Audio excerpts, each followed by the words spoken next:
Hello everybody, welcome back. This is Nana fucking blah, me, bitch. And this is my channel, and I like to talk about shit, all the shits, anything that my mind is thinking about. And I suggest that you subscribe. Why? Because I'm cool.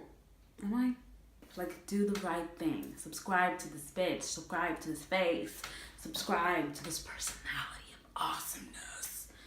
Anyway, so today's topic will be about funding of government hospitals. And I feel like this is something that everyone can relate to, especially in African countries, because literally that's one thing we have in common. What is an African country without shitty healthcare? What is it, right? After doing some extensive research, and extensive being a bitch clicking on Google and hitting up pages like UNICEF and the World Health Organization, so not really extensive. But a bitch found out some shit, and I thought, why not let me share it with people? Because this is just something, topics that people just kind of tend to just ignore, and it's a real fucking problem. I swear to God, there has to be someone watching here who's either been affected or has a friend or a family that's been affected by the shit that is government hospitals, right? So what we're gonna do today is look at government hospitals, where they get their funding from, why there's so much neglect, and what the fuck can be done, right? Swaziland health spending has been gradually declining over the years. Shocker. And it's a fact. It's a fact that we are understaffed. For every 1,000 people in Swaziland, there is 3 doctors, which is shit. Nurses even worse. In 2009, for every 1,000 people, there was 0.15 nurses. That is not even a whole nurse. I don't even understand how that's a real statistic. What are you gonna do with 15% of a nurse? What is that? See, the whole point that doesn't make any fucking sense is between 2011 and 2015, Swaziland was funded with 500 million US dollars. Can I reiterate? US dollars, right? That's billions in Imalani. 140 of that 500 million comes from the United States, and the United States likes to specialize specifically in health, right? And then the rest came from the European Union and Taiwan and the United Nations, right? So my fucking question is, if there is 500 mil hanging around in the country for better healthcare, where is it, right? And that is where the problem comes in. Not just for Swaziland, but every fucking African country. Corruption is the root of every shitty country, every shitty hospital, every shitty road, every shitty school, every lack of everything. That shit all comes from and fucking festers from greedy motherfucking people. Facts. Everybody knows that their country is corrupt as fuck, to the point that we are so used to it that corruption has become our daily bread. Right? That motherfucker is like sand. Corruption is like sand. That shit is everywhere. It gets in all your bits. It's everywhere, and you cannot get rid of it no matter how much you try. You will be put in your fucking bag from the beach a year later, and there will still be fucking sand popping out of that shit.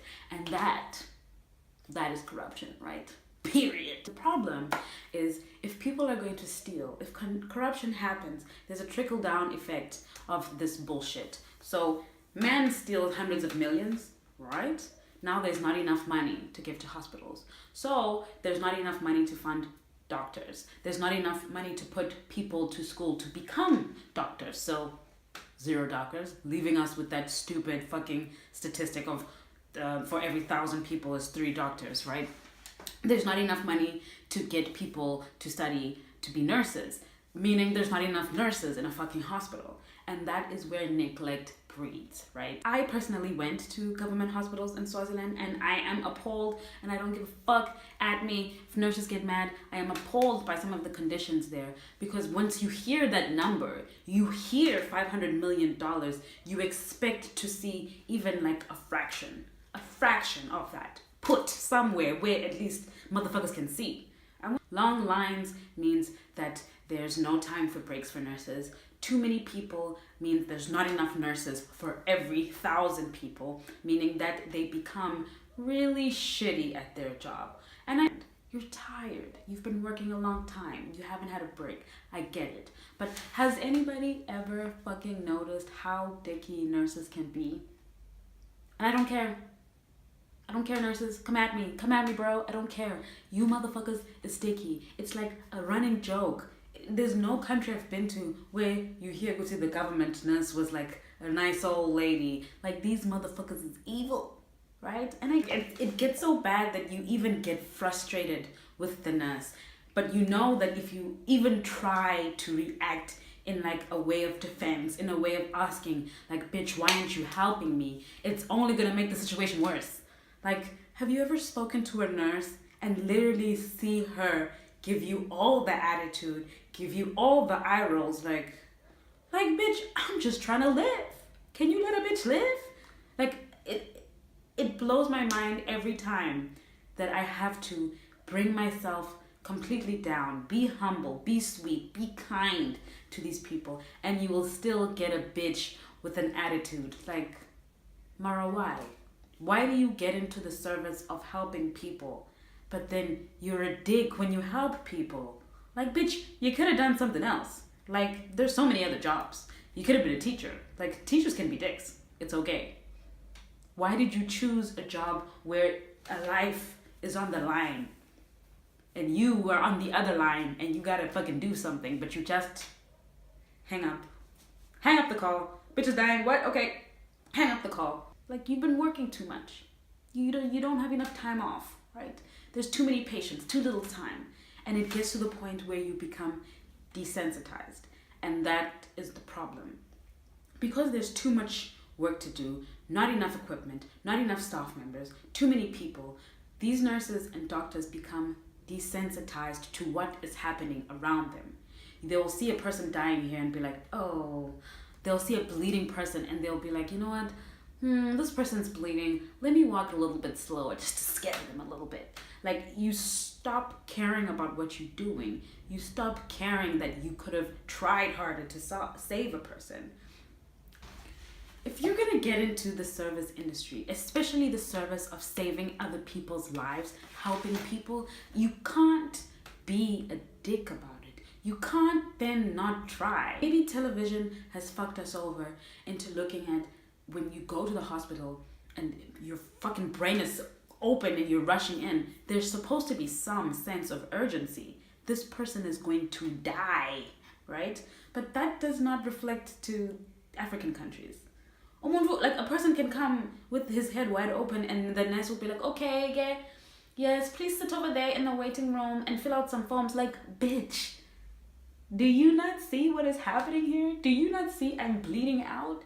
They will be like, yes, we can see that you are in pain, sir, but please fill out these forms. If you're tired, at least do your best for the time that you have. Because this is not Spur, where you can be a shitty waitress and the people just complain and leave a bad tip. These are people's lives. If you are doing a shitty job, somebody will die. And I know that at some point you've seen 100 deaths today, you're just like, what's another dead body? But that's not your dead body. That's someone else. That's a family member. It's a family member. That's a brother. That's a sister. That's a mother. That's a cousin. And you guys just don't give a fuck anymore. And I get that. And that is a reason why funding is so important. And if people in the high positions, the people that actually get the money from the US, those people, if they weren't so fucking greedy, if they weren't so fucking selfish, and put a majority of the money they get to actually doing better shit for the hospital, you would get more nurses, happier nurses, nicer nurses, people who actually want to do their job. Now, the question is, what can really be done? And there's literally only one answer to this. What can be done is that people should just stop being greedy. Yeah, if you want to go steal, rob a bank, go. Those motherfuckers deserve it. They have high interest rates anyway. Those motherfuckers are making tons of money. They deserve to be robbed. But a person who doesn't deserve to be robbed is someone who probably had to walk kilometers to get to that hospital. Is a pregnant lady who has to sleep outside because she can't afford to pay for 2 nights in a hospital. And that's what blew my mind. I went to Nazarene, and in the nighttime, I literally saw people setting up shop to sleep outside on the floor. Pregnant people, full-term mothers who were waiting. And the reason they couldn't get a hospital bed is because they couldn't afford to pay for 2 nights at a hospital. They could only afford to pay for the 1 night where they give birth. So they slept with their heads on a step. That's what Swaziland and other African countries need to stop being so fucking greedy. The people who get the money need to stop being greedy and actually do something with it.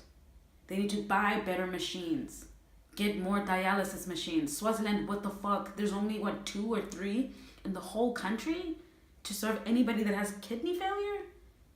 And sometimes they don't even want to use the machines, so they just kind of wait for people to die so they can be like, oh, yeah, we tried.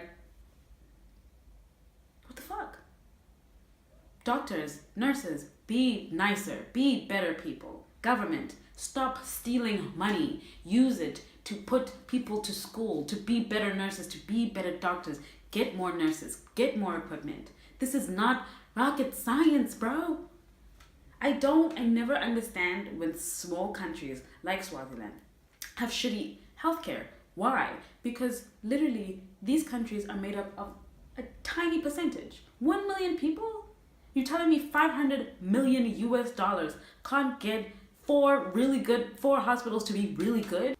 Small countries shouldn't have shitty healthcare because there's little people to look after. There's way less people to look after. All you need to do is try a little better. Just try a little harder to save a fucking life. That's all you gotta do. People gotta be a little less selfish. That's all. Be a little less selfish. There's too many stories where somebody could have survived, but they didn't because nobody cared enough to try harder, to be a little bit more urgent, to give a little bit more care. And this is what my video is about, right? So anyways, thank you for watching my YouTube video. Press the fucking subscribe button, like that shit, hit the notification so you know when another one comes out. Like, do I have to tell you twice? Thank you for watching. See you next week, every Thursday. You know. Bye, bitch.